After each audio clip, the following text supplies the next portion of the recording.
গ্রাম। এখানেই লাল ও তার মা থাকে। পিতা রজত মল্লিক গত 3 মাস আগে মারা গেছেন। শুধু বাড়িতে এখন থাকে লাল ও তার মা তারা মল্লিক। লাল হঠাৎ মা, বলে ওঠে, আমি আজ স্কুলে যাব না। কেন যাবি না?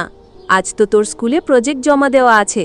যা, না হলে মাস্টার মশাইরা বকবে। না, আমি মাস্টার মশাইকে বুঝিয়ে বলে দেব। আজ যাব না মা।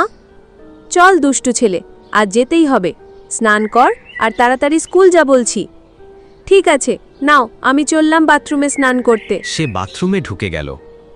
হঠাৎ তার বন্ধু সূর্য স্কুলের জন্য তাকে ডাকতে এলো। লাল, এই লাল, স্কুল যাবি না? হ্যাঁ বাবু, ও যাবে, স্নান করছে। তুমি অপেক্ষা করো, ও এক্ষুনি যাবে। ঠিক আছে কাকিমা। দুজনে পিঠে ব্যাগ নিয়ে স্কুলে চলে গেল। কিছুক্ষণ পর তারা গল্প করতে করতে স্কুলে পৌঁছে যায়। লাল রাস্তায় তাদের পাশের বাড়ির যদু কাকুর কাছে জানতে পারে তার মা তার বাপের বাড়ি অর্থাৎ লালের মামার বাড়ি গিয়েছেন। যাওয়ার আগে মা বলে গেছেন যেন সে স্কুল ছুটির পর সোজা মামা বাড়ি চলে আসে। তোর মামাবাড়ি কাছড়াডিহির গল্প অনেক শুনেছি, এবার আমাকে নিয়ে যাবি? হ্যাঁ, আমিও ওটাই ভাবছিলাম রে। চল তাহলে, আমরা বিকেল 4টের নাগাদ বেরিয়ে যাব। তুই আমার বাড়ি চলে আসিস।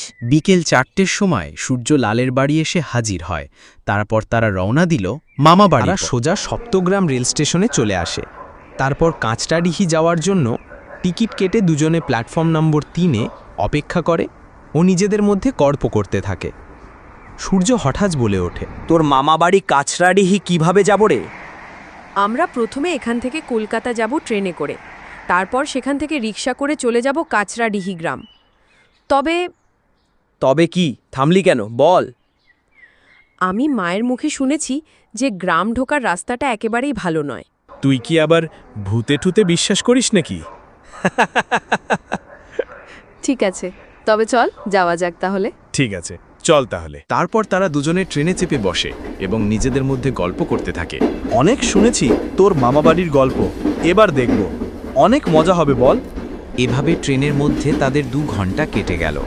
হঠাৎ খুব জোর বৃষ্টি পড়া শুরু হলো। ট্রেনও থেমে গেল। এ কি রে, ট্রেন কেন থেমে গেল? দেখ, যা জোর বৃষ্টি হচ্ছে, নির্ঘাত ট্রেনের তার ছিঁড়ে গেছে। প্রায় 3 ঘন্টা পর ট্রেন আবার চলল। তারা প্রায় রাত 10টা নাগাদ স্টেশনে পৌঁছল। স্টেশন একেবারে ফাঁকা, কেউ কোথাও নেই। অবশ্য থাকবেই বা কেন, রাতও তো কম হলো না। যেখানে তাদের 8টায় ঢুকে যাওয়ার কথা, সেখানে বৃষ্টির কারণে রাত 10টায় নেমেছে।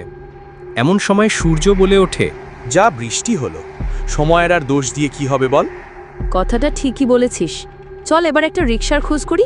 তারা দুজনে স্টেশনের বাইরে বেরিয়ে দেখে রিক্সা তো দূরের কথা, আশপাশে কেউই নেই।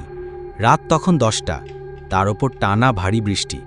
কোথাও কোনো আশ্রয় বা যানবাহনের দেখা না পেয়ে তারা বাধ্য হয়ে একরকম হাঁটতেই শুরু করল।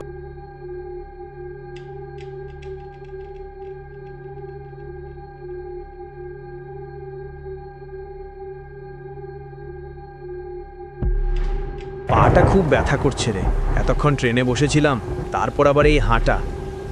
সবই কপালের দোষ। আর করবিই বা কি বল? চারদিকে তাকিয়ে দেখ, কোথাও তো কিছুই দেখা যাচ্ছে না।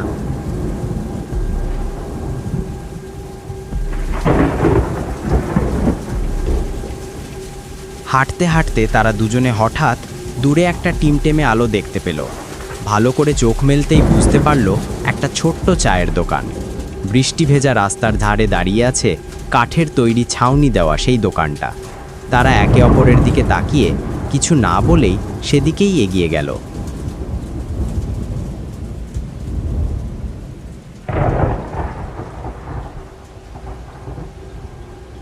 চল তাহলে এখানেই কিছু খাওয়া যাক, পেটটাও তো কেমন যেন হাঁক দিচ্ছে।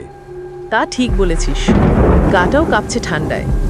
1 কাপ গরম চা আর কিছু ভাজা পোড়া হলে বেশ হতো। তারা দুজনে চায়ের দোকানের ছাউনির নিচে এসে দাঁড়ালো।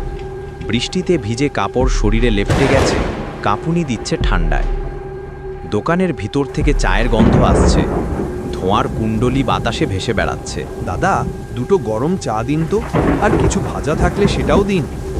আসুন ভাই, ভিতরে বসুন, চা দিচ্ছি। পেঁয়াজি আর বেগুনি আছে, চলবে? চমৎকার হবে, পেট তো চিৎকার করছে এখন। দোকানদার ব্যস্ত হয়ে গেল চা আর ভাজা বানাতে। তারা দুজন গা ঝাড়তে ঝাড়তে বেঞ্চে গিয়ে বসল। চারপাশে তখনও বৃষ্টি ঝরছে, কিন্তু মাথার উপর ছাউনির নিচে যেন একটু আশ্রয় মিলেছে। তারা পাশের বেঞ্চে আরেকজনকে দেখল, তারপর সবাই মিলে জমিয়ে আড্ডা দিল। তা তোমরা কোথা থেকে এসেছো? কাশীপুর থেকে এসেছি আমরা।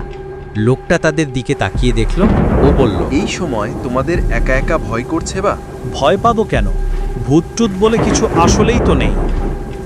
হয় গো হয়, তবে সব ভূত কিন্তু খারাপ হয় গা। ছাড়ুন তো দাদা, এসব বাদ দিন, আমরা এবার চলি, ঠিক আছে? আবার অন্য কখনো দেখা হবে। কেউ কোনো উত্তর করল না। গ্রাম ঢোকার ঠিক আগে তারা সামনের কালী মন্দির দর্শন করল। তারপর তারা চলে গেল। অবশেষে তারা মামাবাড়ি পৌঁছল।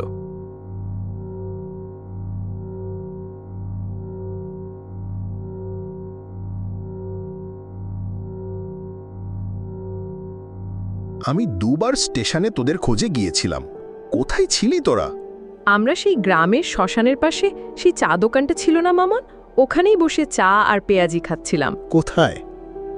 আরে মামা, সেই যে শ্মশানের পাশের চায়ের দোকানটা, ওখানেই তো চা খেলাম। ও যা সুন্দর চা করেছিল না, আর পেঁয়াজিগুলো তো এখনো মুখে লেগে আছে। কি বলিস সূর্য? তোরা তাহলে শোন, তোরা যে চায়ের দোকানের কথা বলছিস, সেই দোকানদার ওই একটি লোক। গত 1 বছর আগে ওই দোকানেই বাজ পড়ে মারা গেছে।